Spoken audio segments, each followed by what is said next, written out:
बिस्मिल्लाहिर्रहमानिर्रहीम। अस्सलाम वालेकुम स्टूडेंट। कल हम लोगों ने जो है वो कैपेसिटर टॉपिक पढ़ा था, ठीक है, और उसमें हमने कैपेसिटेंस ऑफ कैपेसिटर को डिस्कस किया था। अब हम लोग जो है, वैसे तो कैपेसिटर बहुत सी टाइप के होते हैं, लेकिन यहाँ पे जो आपकी बुक में टाइप डिस्कस की हुई है वो जस्ट पैरेलल प्लेट कैपेसिटर है, ठीक है। तो इसमें हम कैपेसिटेंस ऑफ कैपेसिटर जो है उसको पहले देख लेते हैं। वैसे तो कल मैंने एक बार जो है वो पढ़ा दिया था, लेकिन फिर भी एक दफ़ा इसको रिव्यू कर लेते हैं।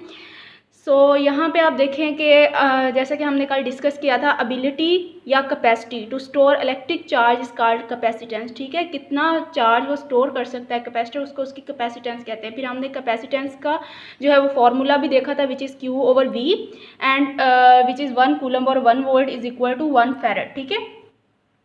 तो 1 फैरेड हमने कहा था कि ये इसका क्या है, यूनिट है कैपेसिटेंस का, ठीक है। डिपेंडेंस हमने देखी थी, ज्योमेट्री ऑफ प्लेट पे डिपेंड करता है, यानी कि उसकी शेप क्या है प्लेट्स की। डिस्टेंस बिटवीन द प्लेट्स जो है उस पर डिपेंड करता है, इन दोनों के दरमियान डिस्टेंस कितना है। एरिया ऑफ प्लेट पे डिपेंड करता है कि प्लेट जो हम यूज़ करें हैं उसका कितना एरिया है। और मीडियम बिटवीन द प्लेट्स, इसके अंदर कोई मीडियम प्लेस किया हो, कोई वैक्यूम है, इस चीज़ पर डिपेंड करता है, ठीक है। और यहाँ पे आप एक और चीज़ जो है वो देख लें कि कैपेसिटेंस जो है वो डिपेंड नहीं करती थिकनेस पे, ठीक है। प्लेट्स की वो थिकनेस पे डिपेंड नहीं करती कि प्लेट हम कितनी थिक यूज़ करें, बल्कि वो एरिया पे डिपेंड करती है कि उसका एरिया कितना है। तो यहाँ पे हम स्टार्ट करते हैं। पहले हम पैरेलल प्लेट कैपेसिटर जो है उसकी कैपेसिटेंस फॉर वैक्यूम जो है वो कैलकुलेट करेंगे, और फिर हम for dielectric medium calculate करेंगे, ठीक है। सबसे पहले हम फॉर वैक्यूम देखते हैं। इसमें ये इक्वेशन जो है हमने इलेक्ट्रिक पोटेंशियल जो है वो टॉपिक किया हुआ है, उसमें आप लोगों ने ये इक्वेशन देखी हुई, विच इज़ E=V/D। तो क्योंकि हम वैक्यूम के लिए कैलकुलेट करना चाह रहे हैं, तो इसलिए हम लोग जो है इसको लिखेंगे E=V/D, ठीक है। और इसके अलावा ये जो इक्वेशन है ये दूसरी इक्वेशन है। सेकंड इक्वेशन जो हम इसमें यूज़ कर रहे हैं वो है आपके पास गाउसेस लॉ थर्ड एप्लीकेशन में, ये वाली इक्वेशन जो है हम फाइंड आउट की है, ठीक है, which is E vacuum is equal to है, तो equation E is equal to sigma over epsilon nought, ठीक है। ये हमारे पास गॉसेस लॉ की थर्ड एप्लीकेशन है। तो इन दोनों रिलेशंस को यूज़ करते हुए हम लोगों ने वैक्यूम के लिए कैपेसिटेंस निकालनी है कैपेसिटर की, पैरेलल प्लेट कैपेसिटर की, ठीक है। तो यहाँ पे हम लोगों को पता है ये क्या होता है, हमारे पास surface charge density which is equal to Q/A, ठीक है। चार्ज पर यूनिट एरिया हमारे पास सरफेस चार्ज डेंसिटी होती है। तो यहाँ से हम लोगों ने जो है वो इसकी वैल्यू जो है यहाँ पे पुट कर दी, ठीक है। हमारे पास सरफेस चार्ज डेंसिटी की वैल्यू हम यहाँ पे पुट करेंगे, तो ये आपके पास आ जाएगा E vacuum is equal to Q/, तो ये मैंने ये देखें यहाँ पे सिग्मा की जगह पे Q/A और यहाँ पे एप्सिलॉन नॉट वैसे ही आ गया। तो ये आपके पास इक्वेशन आ गई है Q/A एप्सिलॉन नॉट, ठीक है। अब आप लोग ये देखें E वैक्यूम और E वैक्यूम, ये दोनों इक्वेशंस दोनों का राइट हैंड साइड आपके पास लेफ्ट हैंड साइड इक्वल है, तो हम इसकी राइट हैंड साइड भी इक्वल लिख सकते हैं, ठीक है। हम लोगों ने ये लिख ली है, which is V vacuum over D is equal to this one Q/A epsilon nought. तो ये हमने यहाँ पे पुट कर दिया। अब यहाँ से हम लोग क्या करेंगे, क्रॉस मल्टीप्लिकेशन। तो यहाँ से हमने क्रॉस मल्टीप्लिकेशन की है, ठीक है। उसके बाद हमारे पास आ गया QD is equal to V vacuum A epsilon nought, ठीक है। तो यहाँ से हम लोगों ने अब इसको रीअरेंज किया है, which is Q/V vacuum is equal to A epsilon nought over D, ठीक है। तो ये आपके पास इक्वेशन आ गई है, और इससे हम लोगों ने फाइनली C वैक्यूम कैसे निकाला है, ये यू नो दैट Q/V, ठीक है। ये देखें Q/V is equal to C, ठीक है। तो ये हमारे पास कैपेसिटेंस के इक्वल था, तो ये इसकी जगह पे हमने, क्योंकि ये Q/V वैक्यूम है, तो इसको हम लोग लिख सकते हैं C वैक्यूम, तो कैपेसिटेंस इन वैक्यूम, ठीक है। तो ये आपके पास ये वाली आ गई इज इक्वल टू, ये वैसे आ गया A epsilon nought over D। तो ये हमारे पास फाइनल इक्वेशन है capacitance of a parallel plate capacitor for vacuum, ठीक है। तो ये आपके पास फर्स्ट इक्वेशन आ गई। तो यहाँ से आप लोग देख सकते हैं कि आपके पास जो वैक्यूम कैपेसिटेंस है वैक्यूम में, वो डायरेक्टली प्रोपोर्शनल है एरिया के। जितना ज़्यादा प्लेट्स का एरिया होगा उतनी ही ज़्यादा उसकी कैपेसिटेंस होगी।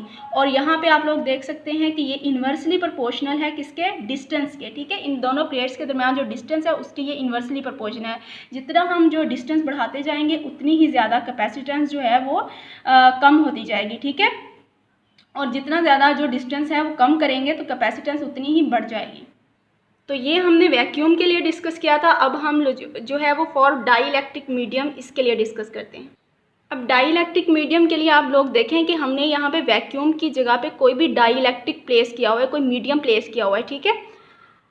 तो अब हम पैरेलल प्लेट कैपेसिटर जो है ये जिसके अंदर हम लोगों ने हम लोगों ने कोई डाइलेक्ट्रिक प्लेस किया हुआ है, इसकी जो है फाइंड आउट करते हैं कैपेसिटेंस। तो वो हम सिमिलर वही फार्मूलाज लेंगे which is E medium is equal to, लेकिन वैक्यूम की जगह पे क्योंकि हम मीडियम यूज़ कर रहे हैं, so E medium is equal to V medium over d, and E medium is equal to ये गॉडजिला की third application which is sigma over epsilon not and epsilon r. यहाँ पे एप्सिलॉन आर क्यों आ रहा है? रिलेटिव परमिटिविटी है, क्योंकि हम यहाँ पे इसके अंदर जो डाइलेक्ट्रिक प्लेस कर रहे हैं, लाइक हमने जो लास्ट टॉपिक पढ़ा है कूलम लॉ में, जो रिलेटिव परमिटिविटी और एप्सिलॉन नॉट जो है इसका कॉन्सेप्ट अच्छी तरह क्लियर हो गया होगा आप लोगों का, ठीक है। तो ये क्योंकि हम यहाँ पे डाइलेक्ट्रिक प्लेस कर रहे हैं इसलिए हम लोग यहाँ पे रिलेटिव परमिटिविटी यूज़ कर रहे हैं, ठीक है।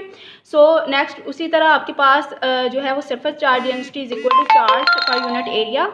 तो इसमें हम वैल्यूज़ पुट करेंगे इसमें यहाँ से, ठीक है। तो ये आपके पास ये वाली वैल्यू आ जाती है, इसको फिर उसी तरीके से हमने रीअरेंज किया है और क्रॉस मल्टीप्लिकेशन के बाद आपके पास फाइनली जो रिजल्ट है which is equal to C medium, ठीक है।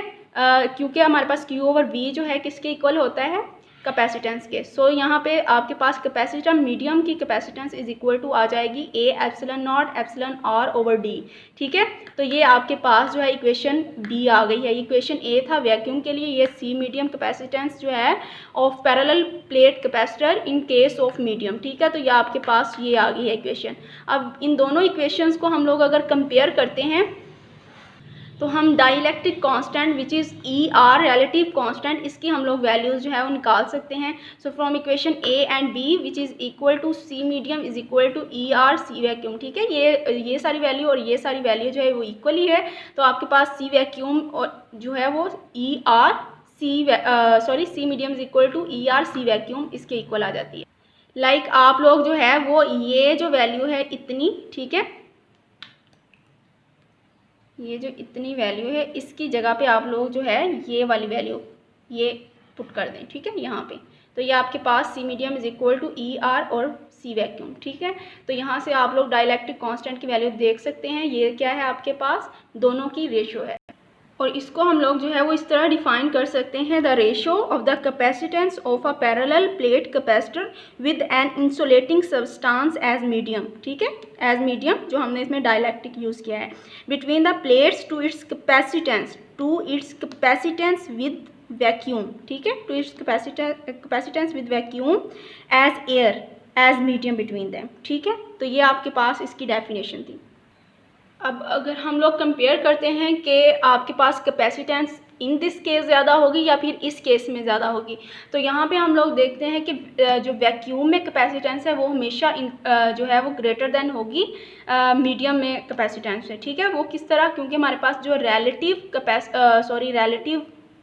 रिलेटिव परमिटिविटी है वो ग्रेटर देन 1 होती है, किसके लिए? मीडियम के लिए। और आपके पास किसी भी मीडियम कोई भी हमने अगर इसके अंदर डाइलेक्ट्रिक प्लेस किया हुआ है तो आपके पास रिलेटिव परमिटिविटी है हमेशा ग्रेटर देन 1 होगी, लेकिन आपके पास एयर के लिए इक्वल टू 1 होती है, ठीक है। इसलिए यहाँ पे इस इक्वेशन से हम लोग ये कह सकते हैं कि आपके पास जो वैक्यूम में कैपेसिटेंस होती है वो ग्रेटर देन होती है एज़ कम्पेयर टू मीडियम में कैपेसिटेंस से। तो अगर आप लोग जो है अगर इसके साथ इसको चेक करना चाहते हैं इसकी वोल्टेज को बाय यूजिंग वोल्ट मीटर, तो आप लोग क्या करेंगे कि यहाँ पे जो बैटरी है, ठीक है, इसका कनेक्शन जो है वो बिल्कुल ख़त्म कर देंगे। कब ख़त्म करेंगे? जब ये फुली चार्ज हो जाएगा, ठीक है। जब ये फुली चार्ज हो जाएगा कैपेसिटर, पैरेलल प्लेट कैपेसिटर जो हमने यहाँ पे अटैच किया, जब ये फुली चार्ज हो जाएगा हमने जो है वो बैटरी को बिल्कुल इसको डिस्कनेक्ट कर देना है और यहाँ पे हम एक वोल्ट मीटर कनेक्ट करेंगे, ठीक है। और उस वोल्ट मीटर को यहाँ पे हम लोग जो है वो एक वोल्ट मीटर कनेक्ट करेंगे, ठीक है। तो ये वोल्ट मीटर जो है वो हमें बताएगा इसकी जो वोल्टेज होगी। और क्योंकि यहाँ पे आपके पास जो है वो कैपेसिटेंस जो है वो बहुत ज़्यादा होगी एज़ कम्पेयर टू डाइलेक्ट्रिक, सो यहाँ पे आपके पास जो वोल्टेज होगी वो हाई होगी और जो उसकी नीडल होगी वो आपको कुछ इस तरह से शो होगी।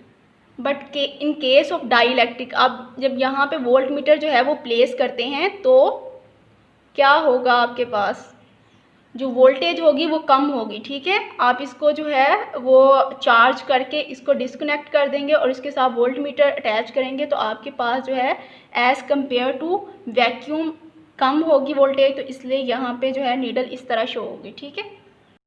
ये मिनिमम वोल्टेज को शो कर रहा है और ये मैक्सिमम वोल्टेज को शो कर रहा है। तो ये आपके पास जो था वो आज का टॉपिक था।